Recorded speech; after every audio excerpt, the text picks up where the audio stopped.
waktu 50 tahun ya, luar biasa sekali. Butuh waktu yang sangat lama dan teman-teman tadi sudah lihat proses launching dari Alkitab dan kenapa Alkitab tersebut harus dikeluarkan.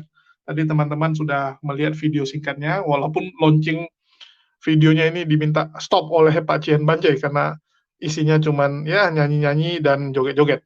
Oke, di sini sudah ada bersama saya, ada Pak Cihan Banjai, Pak Lura, dan More Rizky ya. Assalamualaikum buat ketiganya. Waalaikumsalam warahmatullahi wabarakatuh. Aduh, lanjut. Oke, mungkin untuk kali ini saya kasih kesempatan buat More Rizky dulu ya untuk menjelaskan karena Bang More Rizky ini salah satu orang yang benar-benar intens untuk mengikuti perkembangan dari LAI ya dalam membuat Alkitab TB2 ini atau menciptakan Alkitab TB2 ini. Mungkin silakan dari More Rizky untuk dijelaskan ya sebenarnya apa saja yang berubah dan kenapa harus dikeluarkan Alkitab TB2. Ini kan artinya teman-teman yang sebelumnya udah capek-capek menghafal Alkitab gitu kan, karena ada beberapa orang membuat tantangan untuk menghafal Alkitab. Mereka udah setengah mati ini untuk hafalin Alkitab. Belum lagi ya Alkitab itu udah dicetak dalam jumlah banyak, udah disebarkan gitu. Bahkan untuk daerah-daerah pelosok itu misionaris itu udah bawa banyak sekali. Misionaris itu selalu mengirim Alkitab ke daerah pedalaman. Ini kalau direvisi mau gimana lagi gitu. Ya, saya berani ngomong ya bahwa masih banyak itu misionaris pegang Alkitab yang versi lama itu sampai mungkin di gudang penuh itu. Ya mereka lagi nunggu untuk dibagikan ke daerah-daerah. Tiba-tiba ini muncul yang baru lagi, gimana ini? Ya mungkin silakan mau di waktu dan tempat. Ya, pertama-tama saya ucapkan kepada semua ya netizen ya viewer ya. Assalamualaikum warahmatullahi wabarakatuh. Bismillahirrahmanirrahim. Alhamdulillahirabbil alamin wassalamu ala asrofil anbiya'i wal mursalin sayyidina Muhammadin wa ala alihi washabbihi ajmain amma ba'du. Sebenarnya sih kalau saya pribadi ya terkait info yang sekarang lagi rame, oh ada TB2, saya nggak begitu heran dan saya juga nggak pakai. Kenapa saya nggak mereaksin? Karena memang saya sudah tahu gitu bahwa akan ada nantinya Alkitab yang namanya TB2. Karena kenapa? Saya sempat mengkritisi terjemahan-terjemahan dari Alkitab ya yang sekarang berubah namanya jadi TB1 ya. Bahkan kita waktu dulu ya, kalau sekarang kan kita namanya tetap LRI, tapi kan berubah nama jadi Lentera Rohani Indonesia karena sudah menjadi Yayasan Lentera Rohani Indonesia. Kalau waktu dulu kan jadi komunitas terdaftar Lentera Rohani Institute ya gitu kan. Kita itu sempat namanya mengirimkan nota review kembali ya terkait terjemahan Alkitab yang berbahasa Indonesia terkait soal kata Allah gitu. Nah, ini bisa saya tunjukkan, mungkin bisa digedein Bro Julius. Tunggu. Biar gimana cara gede? Jadi kelamaan nggak pakai StreamYard jadi bodoh. Tunggu ya. Kelamaan main TikTok gitu jadinya. Ya. Oke, udah. Nah, waktu dulu kita kerjasama sama JCC ya, LRI kerjasama sama JCC. Nah, sempat posting juga di postingan komunitas Lentera Rohani Indonesia, bisa dilihat 10 bulan lalu, iya kan? Nah, dan ini notanya, nota keberatannya, gitu kan, nota review kembali lah dari LRI ya. Ini oleh Lentera Rohani Institute, ngeblur ya gambarnya ya. Nah, Ikhwan Fillah, semua bisa lihat lah kalau pengen lihat notanya ya gitu loh. Sekilas pandang bisa masuk ke channel kita di Lentera Rohani Indonesia, lalu klik postingan komunitas, sempat kita posting. Nah, ini kita tujukan kepada Kementerian Agama dan juga tertuju kepada Dirjen Bimas Kristen dan juga tertuju kepada Lembaga Alkitab Indonesia terkait soal penggunaan kata Allah. Dan kebetulan saya 2 bulan yang lalu sudah dapat dapat draft ya yang soft copy gitu kan dari kawan yang ada di sana yang di LAI. Dan saya sudah baca gitu kan sebelum di launching. Cuma izin saya nggak bisa tunjukkan karena kalau saya tunjukkan yang ada nanti saya kena pelanggaran hukum gitu kan. Karena masalahnya sudah launching tapi belum didistribusikan gitu loh ke pasaran lah tepatnya seperti itu. Nah, jadi itu saya perjelas dulu ya terkait soal apa yang dilakukan bukan oleh saya tapi dilakukan oleh LRI karena di belakang saya ada banyak yang mensupport juga dalam kegiatan ini, cuma memang yang jadi apa ya, jadi peluru itu saya gitu loh saat itu, seperti itu. Dan juga sempat juga kita ngobrol-ngobrol ini juga dengan seorang yang punya ini ya, punya otoritas di MUI, di Majelis Ulama Indonesia di pusat. Ada nggak ya, coba fotonya bentar, di MUI. Oh, ini ada nih, sebentar, dengan Ustadz Abu Dedat waktu itu mengkritisi soal kata Allah. Apa sih yang kita kritisi dalam nota tadi? Yang pertama, penggunaan kata Allah yang tidak tepat dan definisi yang tidak tepat. Contoh, kata Allah dijadikan generic name. Itu tidak bisa, karena kenapa? Melanggar kaidah bahasa, baik dari bahasa Arab maupun juga ketika si kata Allah ini sudah diserap ke dalam bahasa Indonesia. Itu juga pelanggaran. Karena kenapa? Secara leksikal, di dalam KBBI, kata Allah itu adalah nama Tuhan, bukan gelar Tuhan. Itu yang pertama. Lalu juga di dalam Komus Bahasa Arab, seperti contoh yang ada di belakang saya, nama yang warna hijau ini, namanya Komus Al-Munjid fi Lughah wal Alam, ya, Kamus Bahasa Arab.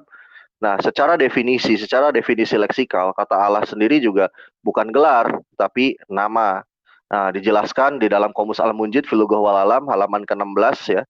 Di sana dijelaskan bahwa Allah ismu al-zat al-wajibul wujud. Allah adalah nama suatu zat yang maha ada, yang menjadikan segala sesuatunya menjadi ada. Nah, bahkan dari kalangan Kristen Arab sendiri ya, kita bisa rujuk nama komusnya, Komus Al-Kitabul Al-Muqaddas ya, karya tim yang dipimpin oleh namanya Abuna Butrus Abdul Malik dari kalangan Ortodoks Syriak. Nah, di sana dijelaskan di halaman 107 ya, bahwa kata Allah itu adalah Allah hadza ismu al-ilahul jami'ah, yang artinya Allah itu adalah hadza ismu al-ilah, ialah nama sang al-ilah atau sang Tuhan gitu loh. Dan pencipta alam semesta dan seisinya, khulaqul jami'ah, pencipta segalanya. Begitupun juga di dalam Arabic Bible Dictionary karya Profesor Gipos. Di dalam 44 kata Allah ini bahwa Allah ismu khulaqul jami'ah. Allah adalah pencipta segalanya. Allah adalah nama pencipta segalanya. Ismu itu nama. Seperti itu. Nah, lalu di samping itu juga kesimpulannya apa dari nota tadi? Ya, alhamdulillah yang kita titik beratkan kan 2 poin terkait soal penggunaan kata Allah ini yang tidak sesuai gitu kan, dijadikan generic name yang harusnya itu proper name. Nah, yang kedua lebih parah lagi, yakni menyematkan kata Allah untuk menyebut sesembahan lain alias berhala. Walaupun gaya penulisan Allahnya A-nya kecil, L-nya kecil, L-nya kecil, A-nya kecil lagi, dan H-nya kecil-kecil semua. Nah, karena dalam kaidah bahasa gaya penulisan itu nggak dipakai. Kalau kita mau cara definisi, maka kita harus pakai kaidahnya bukan gaya penulisan, tapi leksikal. Leksikal itu adalah definisi, artikulasi dari setiap kata dalam sebuah bahasa. Nah, pijakannya itu mau ditulis A semua, kecil A-nya besar semua gitu kan, atau kata Allahnya kecil semua, atau yang besarnya cuma A-nya doang, artinya definisinya tetap sama, tidak akan merubah definisi secara leksikalnya, seperti itu. Dan itu yang kita protes gitu, karena ada kata Allah lain dan Allah lain, ada diksi itu di dalam TBLAI. Dan alhamdulillah ya, apa yang kita perjuangkan dari 2 poin ini, yang 1 poin clear, bisa dibilang mission complete, yakni apa? TB2 tidak lagi menggunakan kata Allah untuk merujuk kepada berhala. Jadi nggak ada namanya diksi Allah lain atau Allah lain di dalam TB2. Itu yang pertama, yang bisa saya jelaskan. Lalu yang kedua, terkait soal beberapa kesalahan terjemahan ya di dalam Alkitab yang bentar, saya perlu baca dulu, soalnya saya bukan penghafal Bible saya, jadi perlu baca.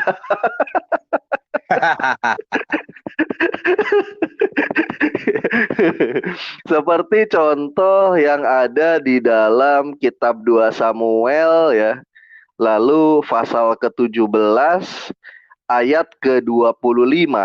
Di sana ada kata-kata yang dalam teks Ibraninya ya berbunyi Yitra Hiyisraeli, Yitra orang Israel. Sedangkan diterjemahkan di dalam TBLAI di 2 Samuel pasal ke-17 ayat ke-25 itu menjadi Yitra seorang Ismail. Itu salah terjemahan. Itu salah terjemahan. Harusnya Yitra seorang Israel, itu juga sudah diperbaiki. Nah, lalu di Kejadian berapa ya sisanya? Yang ketika ada berbunyinya dan Firaun menyambut Abraham. Nah, di teks Ibraninya itu cuma ada kata Yule Abram, nggak ada kata Perah. Jadi bunyinya sudah bukan seperti itu lagi. Jadi bunyinya dan Abram jadinya. Bukan Firaun menyambut Abram, nggak kayak gitu. Jadi banyak yang berubah. Nanti bisa dibuktikan sendiri deh nanti. Kalau saya udah baca soalnya saya soft copy-nya. jadi tahu beberapa yang dirubah. Lalu yang berubah lagi itu ketika kita buka 2 Samuel juga sama pasal ke-24 ya. Ayat ke-13 ya. Di sana ada kata Shebasanim ya, dan ini juga yang pernah saya pertanyakan saat LAI lagi live. Waktu itu narasumbernya Dr. Pascalis Edwin namanya. Nah, waktu itu saya sempat pertanyakan terkait ayat 2 Samuel pasal ke-24 ayat ke-13. Ketika ada kata Sebasanim ya, Seba itu artinya 7, Sanim artinya tahun. Mengapa LAI menerjemahkannya menjadi 3 tahun? Itu. Dan itu juga diperbaiki oleh LAI. Dan ada banyak-banyak yang lainnya. Dan kalau nggak salah ya, Markus 16 ayat 8 ya, Markus 16 ayat 8 itu jadinya bukan 2 paragraf tapi menjadi 1 paragraf.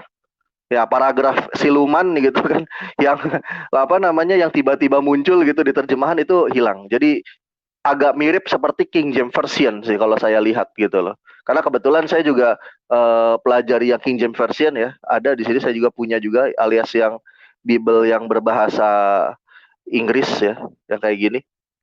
Punya juga. Jadi kalau mau dibilang koleksi Bible ya, saya lebih Kristen dari yang Kristen gitu.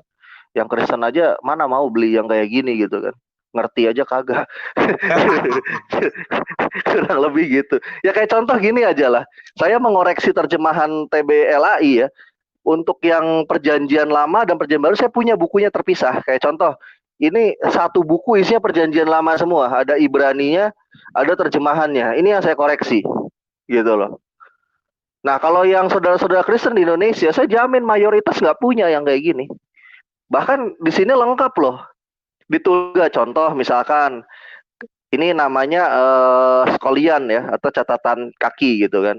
Nah, ini menjelaskan bahwa contoh kata tersebut ya hanya terdapat di naskah ini dijabarkan di sini semua. Gitu loh.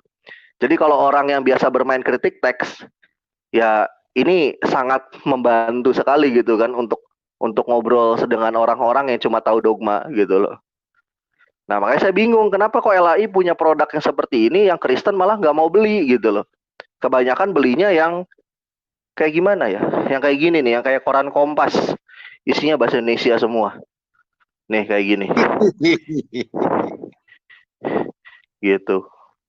Saya jadinya berpikir gini, jangan-jangan LAI ya bikin Alkitab yang perjanjian lama terpisah, yang PB terpisah sendiri, yang Ibrani Indonesia kayak gini. Jangan-jangan diperuntukkan untuk para kritik kristologi gitu buat nabokin Kristen, karena cuma kita yang beli, yang Kristen jarang ada yang beli yang produknya. Ya, mungkin itu ya yang bisa saya sampaikan ya dari Lentera Rohani Indonesia ya, atau Yayasan Lentera Rohani Indonesia. Mungkin gitu Bro Julius, terima kasih. Wassalamualaikum warahmatullahi wabarakatuh. Assalamualaikum warahmatullahi wabarakatuh. Cuman ada beberapa hal yang mungkin aku mau tanyakan dulu nih buat Bang More Rizky ya. Yang pertama adalah tadi kan Anda mengatakan istilahnya inilah mengirim surat ya untuk masalah penggunaan kata Allah. Sedangkan kita ketahui bersama di Malaysia ya, ini kita mengacu kepada negara tetangga kita yang notabene itu adalah negara kerajaan Islam malah gitu ya. Di situ Islam menjadi hukum negaranya, Malaysia. Jadi di Malaysia sendiri tahun 2013 ya, kalau nggak salah 2013, kata Allah tidak boleh digunakan lagi oleh teman-teman Kristen. Ya, sempat 2013 tidak boleh lagi mereka menggunakan kata-kata Allah ya, karena kata Allah itu mengacu kepada Tuhannya umat Muslim ya, generic name. Terus mereka melakukan pertarungan ya di pengadilan tentunya, dan ya setelah pertarungan panjang, lobby sana lobby sini gitu kan oleh orang-orang atau umat Kristen yang ada di Malaysia. Akhirnya pada tahun 2021, di akhir 2021 ya, di awal-awal bulan 2, bulan 3 gitu ya, saya lupa. Coba saya baca beritanya lagi, tunggu ya. Nah, ya, tanggal 10 bulan 3 rupanya. Tanggal 10 bulan 3 2021, Pengadilan Tinggi Malaysia memberikan hak penggunaan kata Allah bagi umat Kristen di Malaysia. Keputusan itu membatalkan larangan pemerintah selama 3 dekade atas penggunaan kata Allah dalam publikasi agama Kristen. Pengadilan dalam putusannya juga mengizinkan 3 kata untuk digunakan dalam publikasi Kristen untuk tujuan pendidikan, yaitu kata Ka'bah, tempat suci Islam paling suci di Mekah, Baitullah, rumah Tuhan, dan sholat. Putusan yang dikeluarkan Hakim Pengadilan Tinggi Malaysia, Norbi Arifin, itu menegaskan hak konstitusional Jill Ireland Lawrence Bill. Wanita Kristen asal Sarawak itu mengajukan gugatan hukum atas masalah tersebut sekitar 13 tahun lalu. Awalnya gugatan hukum Bill dimulai tak lama setelah pemerintah negeri jiran menyita 8 compact disc atau CD yang berisi materi pendidikan dengan kata Allah pada sampulnya. Jadi Malaysia saja itu sudah memperbolehkan kembali teman-teman Kristen kita menggunakan kata Allah. Dan saya rasa cukup berat untuk Indonesia yang notabene ya, itu kita bukan negara yang berlandaskan hukum Islam untuk melarang penggunaan kata Allah. Menurut Bang Rizky ini, ya, Bang More Rizky, ada nggak peluang untuk umat Muslim ya, istilahnya meminta kepada pemerintah agar kata Allah itu tidak digunakan lagi oleh teman-teman Kristen? Sangat memungkinkan. Gimana rezimnya? Tapi kalau gitu, kalau tergantung rejim, artinya begitu ganti rejim boleh lagi dong, sama kayak Malaysia gitu kan. 2013 nggak boleh, tiba-tiba 2021 boleh lagi, enggak. sama aja. Beda. Aturan di negara kita itu kalau udah ditetapkan aturan akan lama lagi di amandemennya. Nggak seperti negara sebelah, negara tetangga kita itu aturan. Makanya saya bilang kayak gini ya, saya sampaikan ketika apa yang kita karena jujur sih saya berani mengatakan yang bertindak serius soal ini ya bisa dibilang wadah saya gitu loh, LRI, karena ini sangat serius sekali untuk umat gitu loh, terkait soal kata Allah tadi. Makanya berusaha kita buka lagi gitu kan lembaran yang lalu, dan waktu dulu pun ada dari pihak Kristen yang menggugat itu, yaitu dari Pak Pendeta Yakub Sulistyo kalau saya nggak salah. Sampai saya pelajari gitu kan, kenapa dia bisa kalah gitu dalam persidangan. Sampai pelajari, karena proseduralnya begini. Yang lewat yang dilangkahi oleh yang saya nggak, itu tidak melalui Kemenag. Nah, makanya di sini saya menggandeng MUI dan menggandeng Kemenag untuk melakukan ya keberatan tadi gitu loh, seperti itu. Nah, ketika ini berjalan ya alhamdulillah, walaupun dari 2 poin ini cuma 1 poin gitu yang komplit, nanti rejimnya ganti, kita gas lagi yang satu lagi bersama saya nanti. Simple sih kalau jawaban saya kayak gitu. Oke. Sebenarnya seberapa berefek sih penggunaan kata Allah ini menurut Bang Rizky? Kalau teman-teman Kristen nggak pakai kata Allah, memang seberapa berdampak gitu? Misalnya diganti jadi theos gitu kan?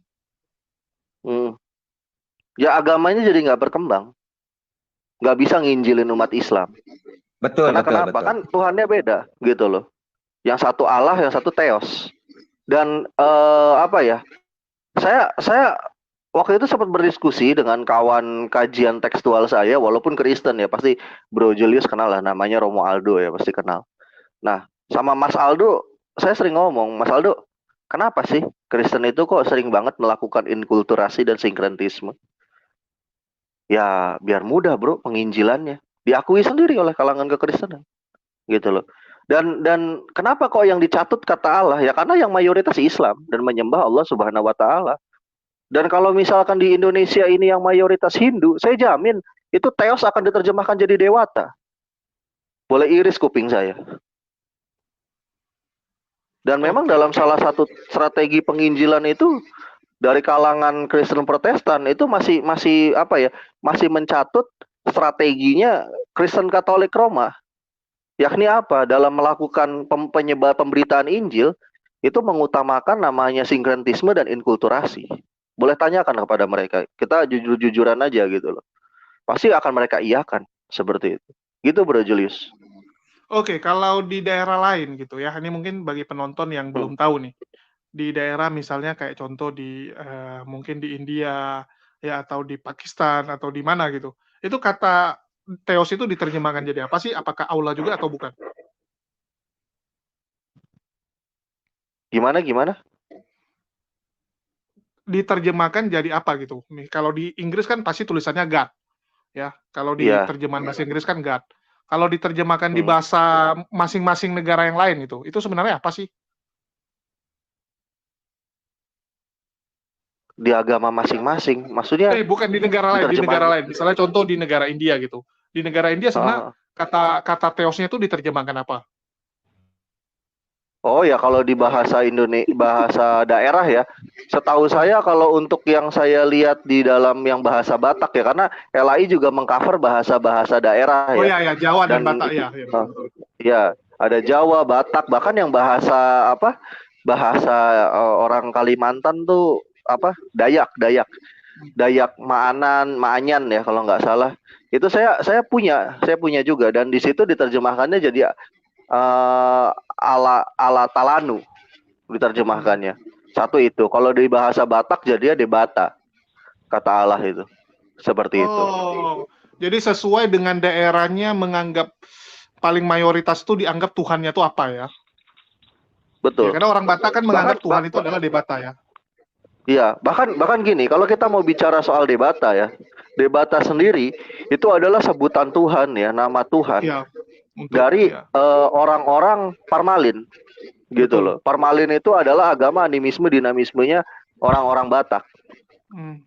Jadinya Iya, Debata. betul. Nah, jadi dari sini mendukung juga gitu loh. Dari yang tadi kita bahas ya, ini ya Bro Julius ya, apa realita yang terjadi. Ini menguatkan juga tadi statement saya yang saya bilang, Kristen itu selalu melakukan inkulturasi dan sinkretisme, di mana dia akan menyebarkan berita Injilnya seperti itu. Jadi sampai Kristen itu kehilangan tradisinya sendiri, kehilangan jati dirinya, karena terlalu sering melakukan sinkretisme dan inkulturasi budaya seperti itu. Oke, oke. Ini ada beberapa oten yang kejang-kejang ya. Kita bahas tentang Alkitab TB2 launching dan itu benaran, bahkan kita putarkan videonya, tiba-tiba mereka yang ngamuk. Saya nggak ngerti gitu. Apakah mereka tidak senang, mereka tidak sukacita dengan terjemahan baru yang keluar? Ya, apakah mereka ini orang-orang yang punya kepentingan, kita nggak tahu, tapi itu urusan mereka lah ya. Tapi sekali lagi, saya nanya langsung nih Bang Rizky Moreh. Memangnya seberapa banyak sih terjemahan yang berubah sehingga harus repot-repot mengeluarkan Alkitab baru? Banyak, sangat banyak sekali. Banyak ya. Khususnya dari masalah angka-angka kayak tadi yang saya bilang 3 tahun jadi yang harusnya 7 tahun jadi 3 tahun untuk menyembunyikan ini ya, untuk menyembunyikan memang original teksnya bermasalah. Jadi gini loh, diksi yang tadi saya ceritakan soal Sebasanim kenapa diterjemahkan menjadi 3 tahun di dalam TBLAI. Nah, jadi redaksi ayat tersebut itu menceritakan ketika God datang kepada Daud, lalu Daud itu diberi 3 opsi gitu kan. Jadi opsi pertama itu akannya datang masa kelaparan ya, menimpa negerimu gitu kan selama 3 tahun. Itu kalau versi terjemahannya. Tapi pas kita cek di dalam versi Ibraninya ya yang berbahasa asli, di situ teks yang tertulis yakni adalah Sebasanim alias 7 tahun. Nah, narasi atau cerita yang demikian gak cuma diceritakan di dalam 2 Samuel tadi, tapi diceritakan juga di dalam kitab Tawarikh. Akan tetapi ada perbedaan detail. Ketika di Tawarikh ya, tertulis Salu Sasanim atau 3 tahun. Jadi original teksnya memang sudah kontra. Masuk ke LAI, ke dapur LAI, diterjemahkan Sisalabim Adakadaber jadi 3 tahun semua. Dan tapi saudara-saudara artinya Kristen dengan direvisi itu kan itu. kati yang benar dong, makin cocok Betul. dengan yang versi asli dong. Makin cocok dengan teks aslinya, betul. Ada Artinya kemajuan. lebih bagus Iya. dong. Lebih bagus. Oke. Oke, mungkin kalau menurut saya dampaknya kira-kira nih menurut Bang Rizky ya kepada orang awam nih, terutama ya teman-teman Kristen awam gitu kan. Kira-kira menurut Bang Rizky ini pandangan pribadi. Kira-kira seberapa berdampak gitu? Ya kalau buat orang yang main imani aja sih nggak ada dampak apa-apa. Yang penting iman. Karena kan dalam konsep Kristen itu kan simple. Yang penting percaya Yesus adalah Tuhan, jadi manusia, nebus dosa untuk umat manusia gitu kan, mati di atas kayu salib, clear. Keimanan Kristen kan cuma sebatas itu. Nggak peduli walaupun kitab itu acak-acakan juga. Kan cuma itu. Karena saya pernah belajar teologi Kristen ya. Dalam teologi Kristen itu bukan agama kitabiah, bukan. Yang penting iman. Iman Yesus adalah Tuhan, datang ke muka bumi dalam wujud manusia, lalu mati di tiang salib untuk nebus dosa umat manusia, clear. Yang penting itu. Mau kitabnya dibolak-balik itu nggak masalah. Yang penting iman. Faktanya memang demikian. Gitu. Ya, jadi yang lebih lucu ini silakan aja mau tulis itu. Nanti jangan kamu kena tuntut balik jadi kejang-kejang. Nanti begitu masuk, nanti bilang, wah kami dipersekusi, kami begini-begini. Hati-hati kalau ngomong. Kita tuh kalau ngomong tuh sesuai dengan kenyataan saja. Oke, kalau saya sih santai aja ya. Kita ikut senang dengan launching Alkitab baru, tiba-tiba kita disebut menista. Ini kan satu kekonyolan. Artinya kalian yang belum bisa move on, nggak bisa menerima bahwa Alkitab ada terjemahan baru ini. Kenapa marah? Saya sampai apa gitu kan. Inilah saya bilang kalau orang-orang yang orang-orang yang udah terlanjur kejang-kejang ya, terlanjur udah nggak senang ya seperti ini. Ya, kita kasih makan pun nanti dia bilang, "Wah, kamu mau racuni kita ya?" Ya, kita mau bantu orang juga dia bilang, "Wah, kamu mau mau menjebak saya gitu." Orang kalau memang otaknya sudah kacau ya seperti itu. Oke, kita lanjut. Di sini ada teman-teman yang lain ya. Ya, mungkin saya kasih kesempatan buat dari Pak Cian Banjai dulu. Silakan. Ya, terima kasih. Bismillah. Assalamualaikum warahmatullahi wabarakatuh. Siapa banyak lah nih. Terutama untuk di bawah semua nih. Jadi, aku ni gak ketawa-tawa sikit lah kan. Ya, selamat lah. Cuma agak kalah lawan Samsung ni. Samsung ni dah S27 kan? Dia baru 2 kali. Tapi ini ya, tetap akan ada terjadi seperti itu terus mereka ni. Selagi ada kepentingan finansial yang dilakukan oleh LI, dia tetap akan melakukan terus revisi seperti ini. Kenapa? Apa tadi error pula dah malam ni kan? Gini, selagi teks asli Yunani itu tidak mereka lampirkan sampingnya, mereka akan melakukan terus revisi ini. Salah satu tujuannya tadi itu. Betul tadi kata itu. Untuk menyebarkan tadi agama dengan berbagai cara tadi. Maka ditinggal di hal-hal lain kan. Akar kekristenan akan ditinggalkan habis. Maka dia dengan segala cara. Karena di Bible sendiri itu boleh gitu melakukan seperti itu. Contoh di Filipi 1:18 kan gitu kan. Nah, soal terjemahan itu tidak ada persoalan. Dan ini juga udah pernah dikatakan oleh seorang uskup besar ya, Kenneth Grigg, ya kan? Uskup Agung Anglikan di Yerusalem itu pernah mengatakan. Memang seperti itulah.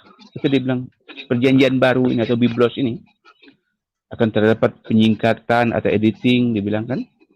Pilihan kata, reproduksi, pembuktian, kemudian juga terdapat pemikiran gereja di dalam itu.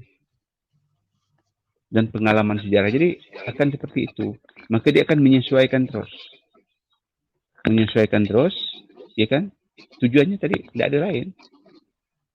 Untuk menyeret orang kepada hal-hal yang itulah tadi ya. Dengan hal-hal doktrin tadi. Dogma.